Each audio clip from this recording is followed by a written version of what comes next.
Hello guys, how are we doing? Welcome back to the channel. Today's video is a domination, let's say. It's not domination, it's S&D, but I'll go 15-3 with the TAC 56 on Hotel. So it's an absolutely dominant gameplay where most of the things I try and implement into my gameplay works, and it's a really good showcase of technique and strats you can hopefully implement into your own gameplay in order to get more wins on ranked play.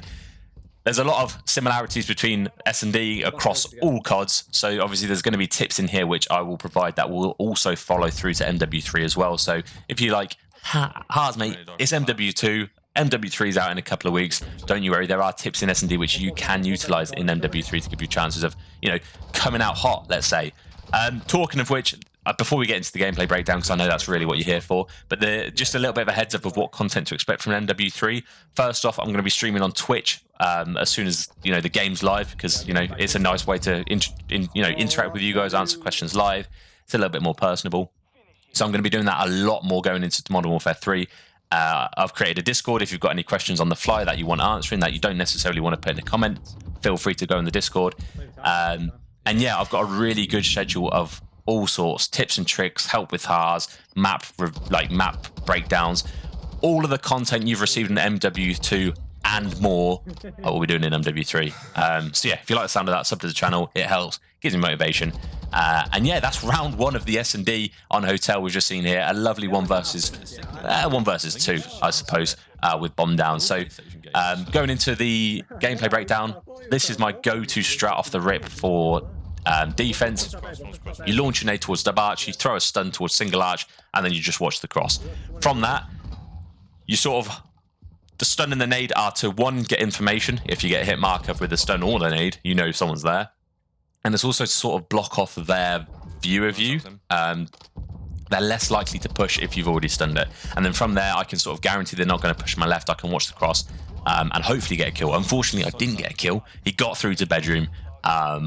And we ended up losing the round. My shots on that guy weren't the best. His movement was a little bit wacky, so it was hard to read. Yeah, we lost the round. It's 1-1. We move on. We're on to round 3. So I sort of like to take the position. It's called Godheady for a reason, and this is a really nice plant spot. I like to, try and get bomb down nice and early. As long as you don't get caught onto bomb, it's fine. But realistically, as long as they don't double nade you, you're usually okay anyway. Because I'm playing with a teammate, I just basically told my mate, just watch over me.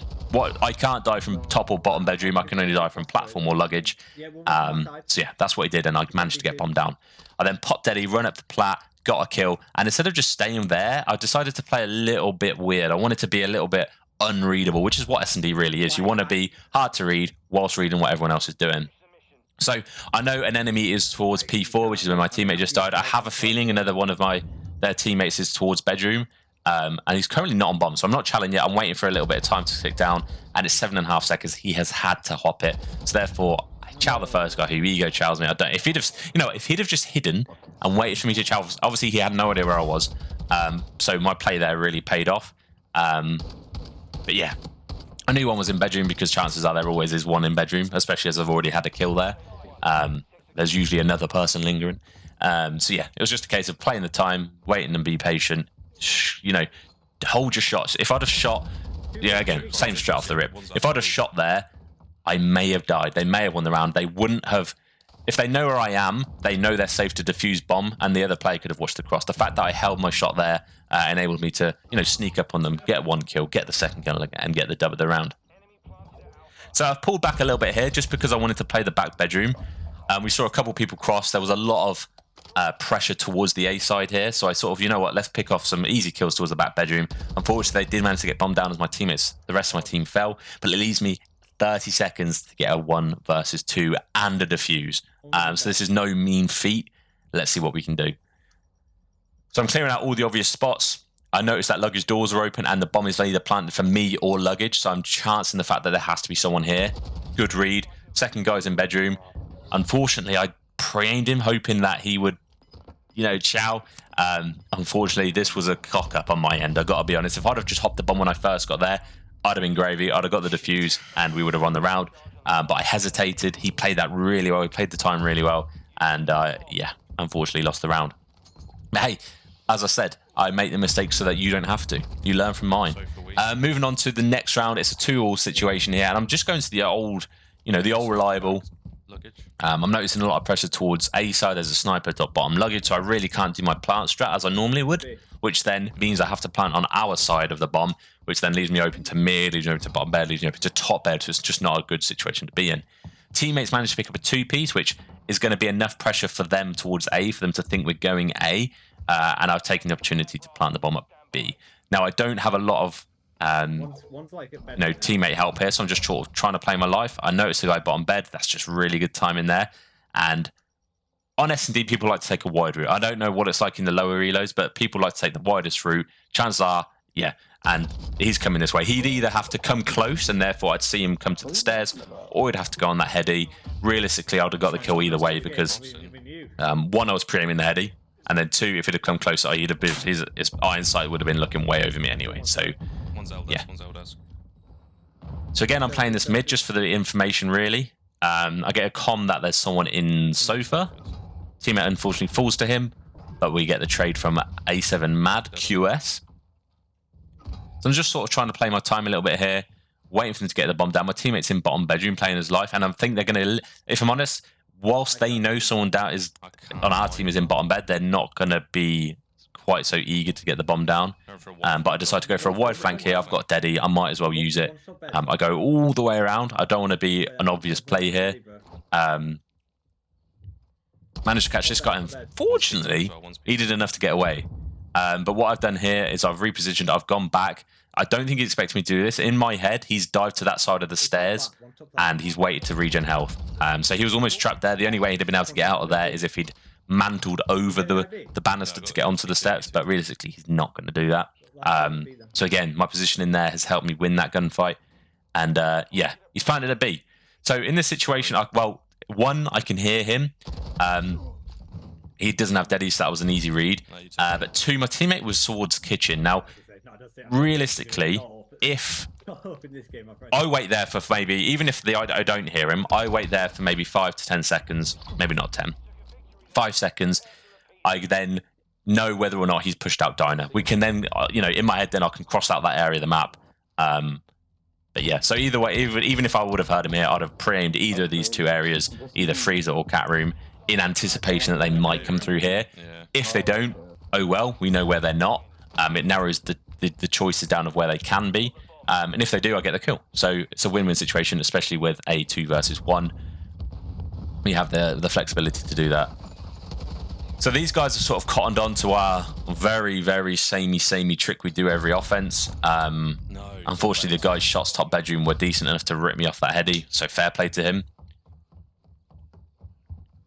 And then we unfortunately lost the round. So it's 4-3 in the round count.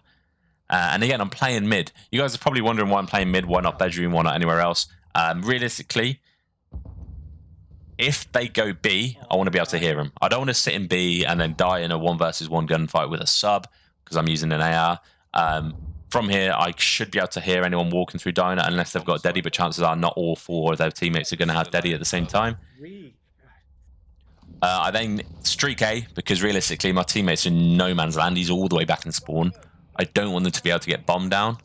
So I streaked it just to be a little bit more annoying. I wanted to, stop them from getting the bomb down, realistically. Buy me a little bit more time, as I say, trying to run that clock down. So instead of engaging in that first guy, what went through my head right there was, there's got to be people P4. They haven't come left. My teammate's got free reign of bedroom. He's managed to get through there without any sort of pressure. And that heady from those little sofas where you're seeing just there, the little couches, the little 1-seater sofas. If you jump on there, look through P4, you can see anyone sat behind sort of D1 area. So yeah, again, this is all very lucky. I get it. Like, it's very situational. But if I weren't checking it, I wouldn't have got the kill anyway. So you've just got to be very thorough and, play the probabilities, as I've said before. So moving into maybe the final round. I don't want to spoil anything. And it's 5-3 and a 3 versus 3 in the round. So I'm trying to play a little bit quieter here. I'm sort of hoping to hear anyone pushed up L desk for a free kill. I'm checking it with a stun. I then checked up top bed with a grenade. Realistically, my aim is to try and get bomb down here, but I know it's not safe. Like, I know it's not safe. I'm not going to get it down there. We have no control of P4. They could have ran through mid. It's just not a good idea. We know they're in bed. They're probably looking over the bomb. So I'm not trying to get bomb down. Instead, what I'm doing, I'm positioning with dead silence, by the way, to a position in which I hope they don't read. Like, who plays this? Who does this? Realistically, no one. But yeah, here he is. I'm playing very cautiously. Obviously, I'm pre-aiming. I'm crouching. I'm doing everything I can to be really quiet. Oh, you go chow that guy. Unfortunately, don't get the kills. But yeah, there it is. There's the gameplay. I've done a lot of talking. I apologize if you're sick of my voice, but hey, that's what you get for the channel, for tuning in. But yeah, there it is. 15-3 on the day. Not a bad gameplay, and I hope there's some strats in here that you can hopefully, whether or not you get an MW3 straight away, maybe you can utilize this until Modern Warfare 2 rank play, Modern Warfare 3 rank play comes out. But yeah, enjoy the rest of the day. Hope you enjoy the video, and I'll catch you in the next one. Ciao for now. You see that? Yeah. I'm going to buy a cheese.